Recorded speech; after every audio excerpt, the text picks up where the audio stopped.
ለዊትር ሶላት አሰጋገድ ንገረን ይላል። ጥሩ። በመጀመሪያ ልናውቅ የሚገባው ነገር ዊትር ሶላት በጣም የተወደደና ጠንካራ ከሚባሉት የሱና ሶላት አይነቶች ነው። አጠቃላይ ከሱና ሶላቶች ሁሉ እሱ ይበልጣል ይባላል። ሐታ ከዙሁር በኋላ ምናምን እንደዚህ ከምንሰግዳቸው ቀብልያና ባዕድያ ራቲባ ሶላቶች ከነርሱ ሁሉ ይበልጣል ይባላል። ግልጽ ነው አይደለ? አፍضل الصلاة بعد الصلاة المكتوبة صلاة الليل من الحديث والله ከግዴታ ሶላቶች በመቀጠል በላጭ ሆኖ የሶላት አይነት የሌሊት ሶላት ነው ተብሏል። ስለዚህ ዊትር ሶላት በጣም ተወዳጅና በጣም ጠንካራ ከሚባሉት የሱና ሶላት አይነቶች ነው። ይሄን ልናውቅ ይገባል።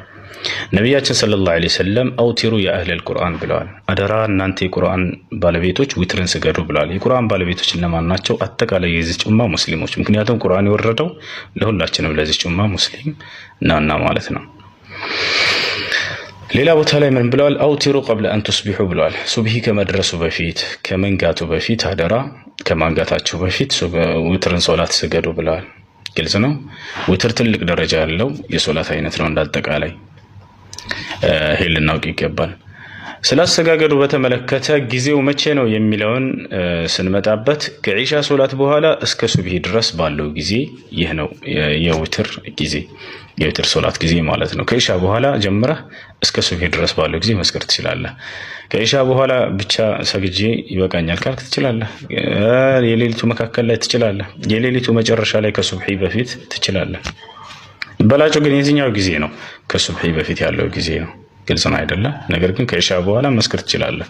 እንቅልፍ ተኛለሁ ከዚያ ልነሳም ብለህ ከፈራህ ማለት ነው። ግልጽ ነው አይደለ? አሰጋገዱ በተመለከተ ምን ያክል ረክዓ መስገድ ይቻላል የሚለውን ዝቅተኛ አንድ ረክዓ ትችላለህ። ከፍተኛ ከዚያ በላይ እንደፈለክ ትችላለህ። ግልጽ ነው። ዝቅተኛ አንድ ረክዓ መስገድ ትችላለህ። ዊትር ሶላት ማለት ነው። ዊትር ሶላት በልብህ እንደምትሰግድ ትለይትና ተክቢረቱል ኢህራም ትላለህ፣ ሱረቱል ፋቲሃን ትቀራለህ። ከዚያ በኋላ የምትችለውን ሱራ ቀርተህ በአንድ ረክዓ ብቻ ሰግደህ ማሰላመት ትችላለህ። ዝቅተኛ። ከዚያ 3 ረክዓ መስገድ ትችላለህ። 5 ረክዓ መስገድ ትችላለህ። 7 ረክዓ፣ 9 ረክዓ፣ 11 ረክዓ። ነብያችን ሰለላሁ ዐለይሂ ወሰለም አጠቃላይ የሌሊት ሶላት ከነዊትሩ እስከ 11 ረክዓ ድረስ ይሰግዱ ነበር።